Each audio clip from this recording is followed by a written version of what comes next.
There was a video I really wanted to watch from WillE. It's been up for a while, talking about like all the a lot of the specs in Wrath. Let's watch this video, guys. Okay, it's by WillE. It's called Wrath Most Weird Yet Viable Specs. There's a lot of them. Yeah, let's peep up this video, guys. Get comfy, and we're gonna check this out.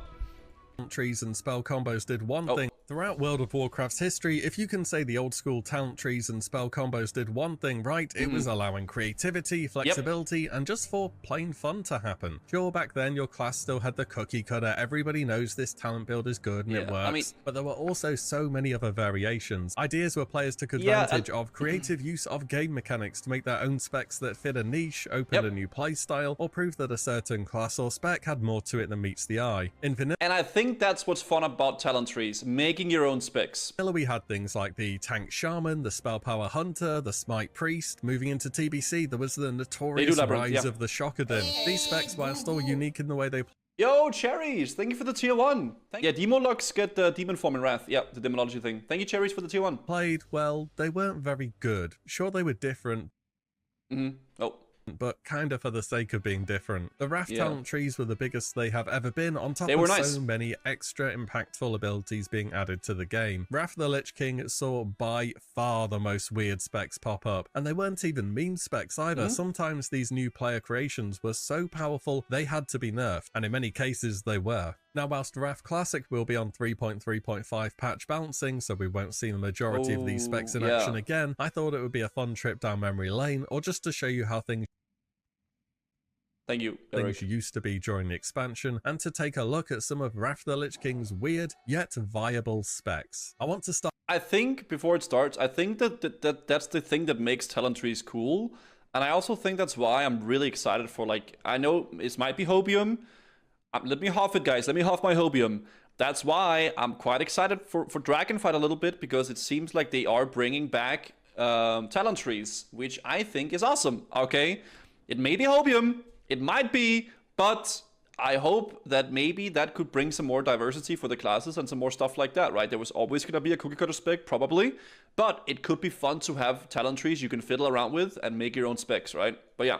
Start off with something that got nerfed pretty fast before it got nerfed again until it was completely unviable. Rogues? This is the Hat Rogue. So there was this really OP helm you got from a quest, and you know what, I'm just going to stop that there. That's a terrible joke. So Hat stands for Honor Amongst Thieves. This was a new rogue. Oh, I remember. Yeah, you would like give each other tricks of the trade, and it would just in the subtlety tree. When anyone in your party crits, you gain 1 combo point on your current target. Already sounds pretty powerful, to be honest. And when Wrath first launched, it was bugged. Players quickly found this, and the rise of the Hat Rogue began. So what was the bug? Well, with 2 rogues in the party that both had Honor Among Thieves, if either of them crit, both gained 2 combo points. With 3 rogues, any 3 of them crit with any non-auto attack, all 3 gained 3 combo points. And yes, 5 rogues with Hat meant anybody critting was instant 5 combo points. You could... Yeah, dude, imagine how OP that is. One person cast like a Mutilate, 5 combo points. The next person, 5 combo points. 5 combo points, like instant, right? You could have a rotation there with 3 rogues, just like first Billy mutilates, then Kevin, and then Sarah, right? So you have like, oh, and you just like perma like eviscerate. What the hell? Mocat, thank you for the 7 months. Thank you so much, dude. Like, just spam eviscerate. That's broken. That sounds really fun. Could, with no exaggeration, have a party of 5 rogues literally just spamming eviscerate for an entire fight. And if any eviscerate crit, everybody gets 5 combo points back. It was completely insane. Blizzard caught onto this fairly fast and deployed a fix for this talent that was clearly being used in an unintended way. But all they did was make it so it didn't stack between rogues anymore. It was still the case that if anybody crits ever, you get a combo point. And you know, hunters and warlocks, yeah, their pets count for this as well. With a rogue and 4 hunters in a party, you could, theoretically, get 8 combo points per global whilst only spamming finishing moves. I hear like pets in game. Let me just disable the sound there. Imagine that with a Hysteria on top. Later on, Blizzard decided, you know what, let's buff this talent actually, and let periodic effects add combo points too. Though finally in patch 3.2.2, This spec lasted into Ulduar somehow. Blizzard finally decided enough was enough and limited combo point generation to 1 combo point per second from party members. Sense, right? This effectively instantly killed the spec overnight. Rogues already had to go deep into the sub-tree to get this talent. They were taking a lot of poor PvE choices just for this broken one, and so this would be the end of the Honor Amongst Thieves rogue. The viability in PvE did last for some time and allowed a unique rogue playstyle, but it was just a bit too degenerate. I wonder how this spec would have fared with late game levels of armor pen though. But I can remember another prominent rogue spec which caused problems, and this one was in PvP and related to one of Rogue's new spells, Fan of Knives. Swan Release Fan was, it was pretty bad. Didn't it like... I think it like generates a combo point for every target you hit, right? To be honest, you needed a target and it had quite a long cooldown. Yeah, so an early patch saw huge buffs to get people excited about this new rogue ability, completely removing its cooldown and giving it bonus damage whilst having a dagger equipped. You could also glyph Fan for even more damage. Now surely when doing this, Blizzard didn't forget about a talent which would have been completely broken if Fan had its cooldown removed. Oh wait, they did. Increase the range. Specialization. This was quite far down into the combat tree, which wasn't really designed for PvP to be honest. The old version of throwing specialization affected Fan of Knives as well, and despite me not being able to find it anywhere online, I'm pretty sure it used to silence as well. This iteration of the spell just lasted for a very short amount of time because it was so clearly overpowered. As in, it would have been a spammable AoE 3-second silence. Can't see any problems with that. Yep. Put it straight into so it's literally an AoE silence you can spam. That sounds ridiculous. Arena. At least silences. That's how I got my first 1800. I played 5 Fan of Knives rogues and 5s. Really, Bonnie? What? That is broken. Now on diminishing returns in Wrath, that's a small saving grace here. So Blizzard got rid of its silencing, but left it interrupting spellcasts for a very long time. In early Wrath, rogues had a spammable, high damage, applied poisons, AoE, interrupt. Yeah, that's ridiculous. Already hard enough to cast a spell against a rogue, and now they have this as well. Still, the spec was a little bit more memey. It did good damage with its cooldowns and killing spree, but after that they could not compare to the utility of the subtlety rogue. Eventually, see, that's how rogues should be. Yeah, this is how they should be, guys. 3.22. Fan of Knives got hit with a big damage nerf and was removed from throwing specialization, so it no longer interrupted, essentially ending this spec in PvP. Next up, the spell Hance Shaman. This is a spec that you should expect to see experimentation with during Wrath Classic, and is one of the few specs we're going to go over today that has evolved over time on fan servers. Enhance already has built-in spell scaling through the mental quickness talent, and this variation of Enhance aims to build on that, taking on a much more hybridized idea of dealing damage, using spell damage weapons, rings, necks, and trinkets, and trying to stack a lot more spell power than your traditional enhancement would. This is actually really cool. I like the idea of like a hybrid where you get like a spell melee, right? I think this is really cool. They spec down into Elemental and getting glyphs for things like Fire Nova and Flame Tongue. You're not relying on Wind Fury for your main source of damage anymore. Instead, Flame Tongue should be much higher up there. You do a lot of fire damage and you have a really great AoE through the reworked Fire Nova. And it should in some cases beat out the traditional enhancement playstyle. Also, don't forget Elemental damage bypasses armor by default, and Enhance is already in a good spot in early raids. There are definitely questions to be asked here, whether the fan servers have got it right when it comes to this class, as in the scaling, what abilities should stack, what should proc off each other, and so on. Simply put, there could very well be a full-on viable alternate way to play enhancement, or there might not. People will explore it during the beta, and at that point we will only know for sure. So if you're an I mean, honestly, this would make me excited to play Badouche, like my shaman. This would definitely be a viable thing to do, because it sounds really fun and different, right? Player, keep your eyes open. And now we get on to the Paladin part of the video. Suffice to say, Paladins in Wrath were very, very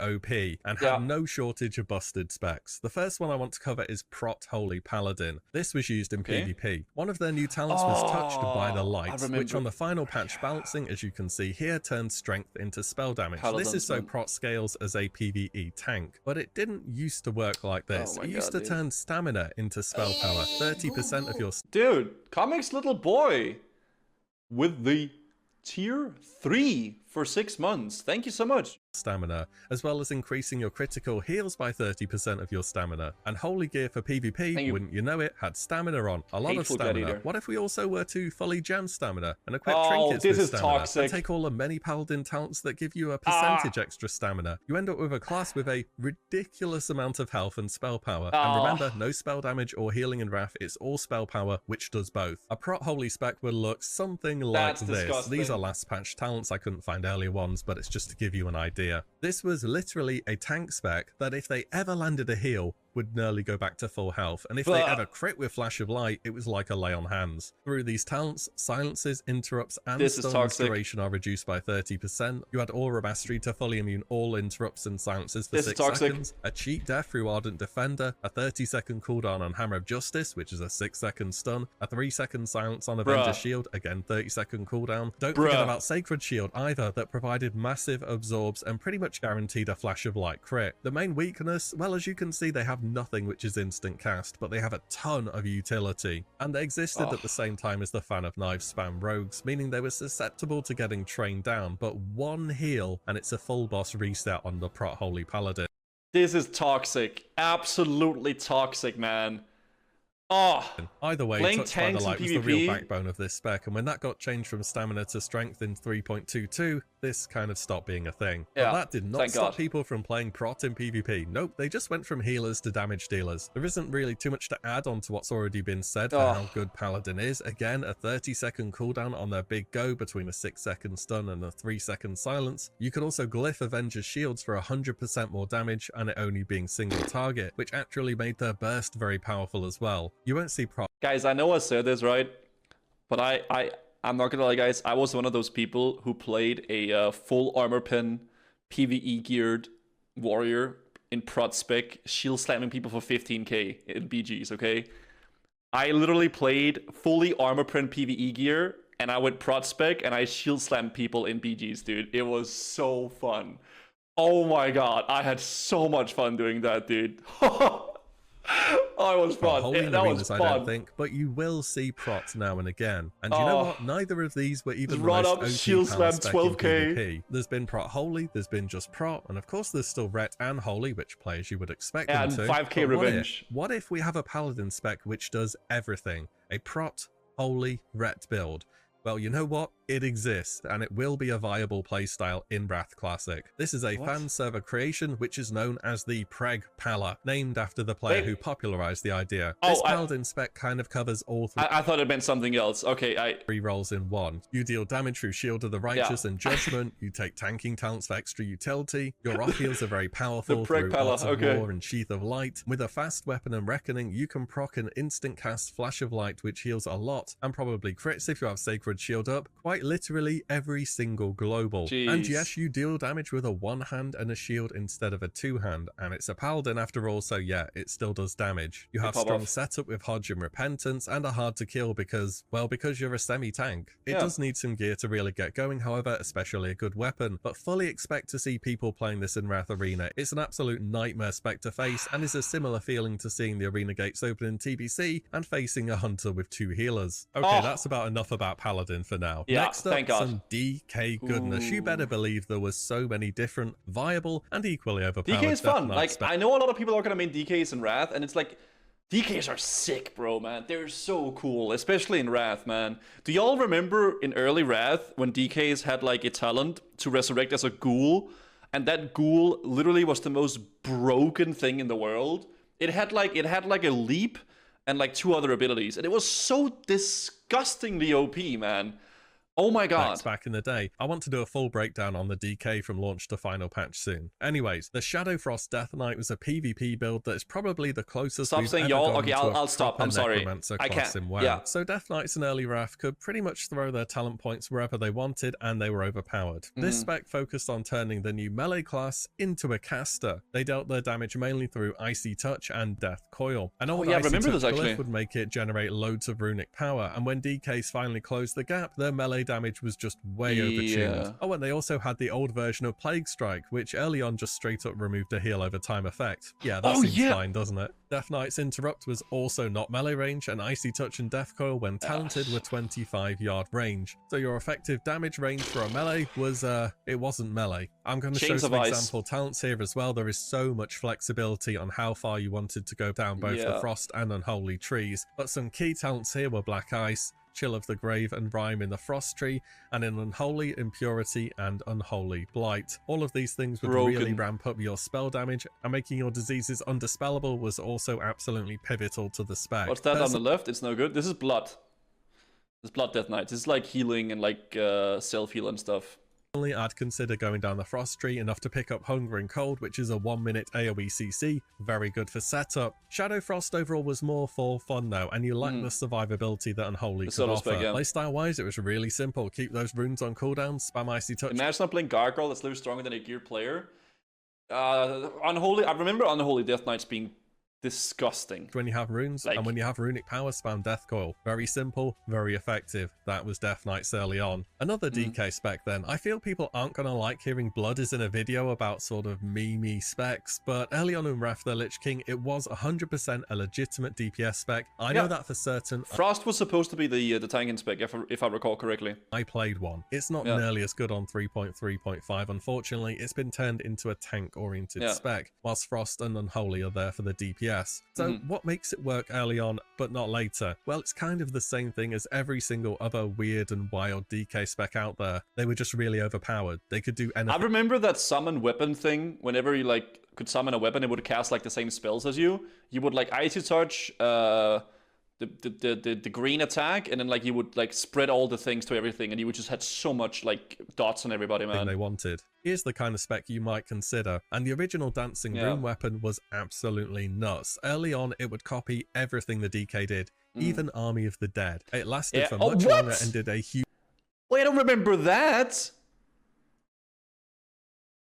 I don't... What?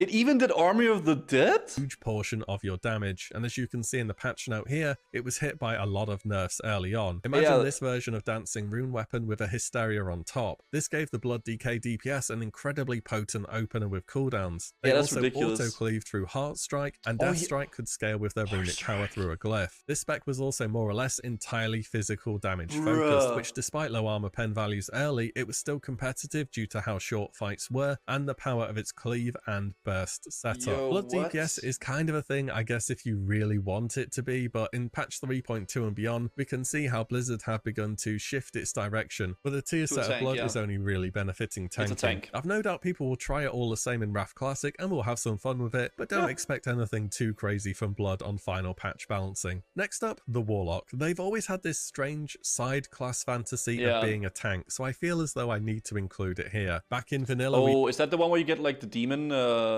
we had AQ40 and Twin Emperors. In TBC, we have Leotheris the Blind and Illidan, assuming you actually see the demon phase, that is. Wrath of the Lich King introduced an iconic talent in Metamorphosis that functionally turned your Warlock into a real tank for 30 seconds. Not just a caster boss tank, a class that could tank melee as well. It had a charge, a taunt, immolation aura, and a cleave. The main problem with the identity of Warlock tanking was, well, you need a tank to be a tank. I remember I didn't even play a Warlock back in the day, but I actually kind of wanted to play a Warlock just for this. I thought this was so cool. You had Metamorphosis.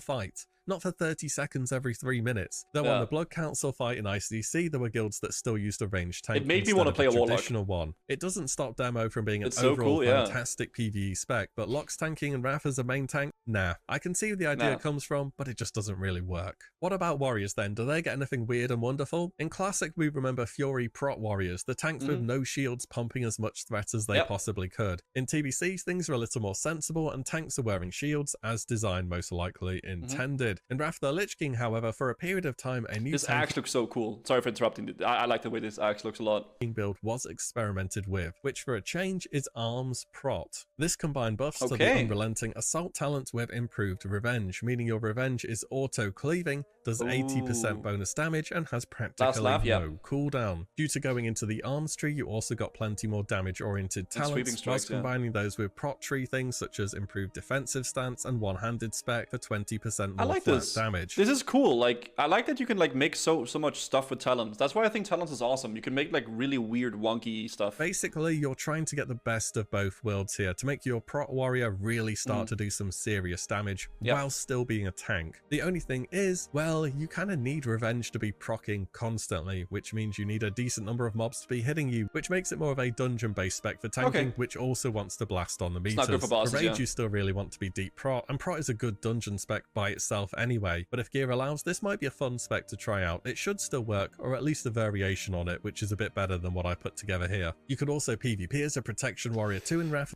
That's what I did, dude. This was so fun. Oh my god. The Lich King. Unlike Paladin, though, it's a lot more all-in and memey. Despite prot still having good CC through Gag Order, Concussion Blow, and Shockwave, you needed to stack Armor Pen gear to really see the damage it could do, as well as pray for some RNG resets on Sword and Board. One to mess about with a bit more late game, I'd say. Finally then, the Frostfire Mage. In Wrath of the Lich King, Blizzard introduced a new mage spell, Frostfire Bolt, which benefits. This is a cool thing. Like, the idea behind this is cool, but I don't think it was really good, was it? Benefits from both frost and fire talents, surprisingly. The idea from Blizzard here was to really push the idea of an element. I don't think this was ever really good, but I really like the idea behind this, right? Because, like, mages is all about, like, the elements and, like, all that stuff. So, like, getting together, like, frost and fire and, like, benefiting from both is so awesome, right?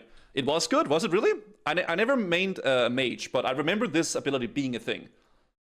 It was good for some time. Elemental mage, which dipped into both of these trees, and people experimented with it a lot, with variations of the build going all the way down into fire or frost, combining talents such as ice shards and ignites. Your Frostfire. Yeah, it's cool. Like you get both ignite and you get ice shards to like increase the damage, and you can like shatter as well.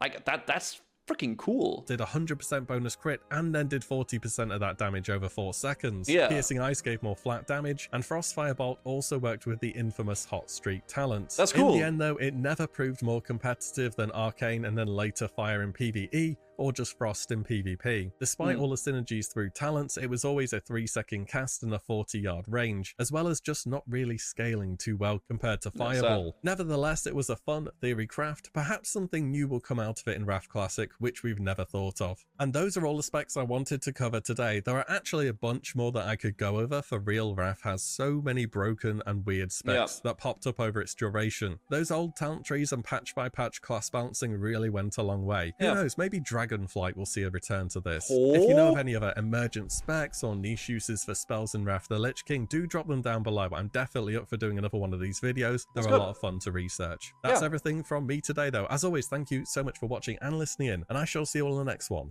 very soon. Thank you, WillE.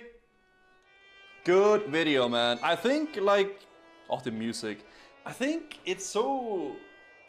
Wrath is cool, guys. Like, I am a Wrath baby. Wrath is when I played the most. It's where all my friends played back in the day. And I know a lot of it is nostalgia, but Wrath is peak WoW, man. Okay, the talents, the way the raids are, the classes, it's just good, man. It's just good. I'll link the video in the chat, guys. Go support WillE. Go give it a like. Go give him a sub. It's in the chat right there, guys. Go give it a little like with the boys. I like it, man. Like, Wrath is good. Like, if they are to do any, like, plus version of any of the games, I feel like Wrath is, like, the perfect, like, slate to go off of, right? But, I mean, we'll have to see what they do in that regard, but I'm definitely excited for Wrath. I think it's going to be super fun. I still think, and I've sort of made up my mind with it, I think I'm going to main the Rogue in the beginning, and then have a Death Knight, a Warrior Shaman, but I think the Rogue will be my first character, right? That's going to be the first initial one I play on. But yeah, I will have a Death Knight, the Warrior, Bandouche, Spellhands, Bandouche. It could be fun, guys. There's lots of fun things we can do in Wrath. So it's going to be good, guys. It's going to be good.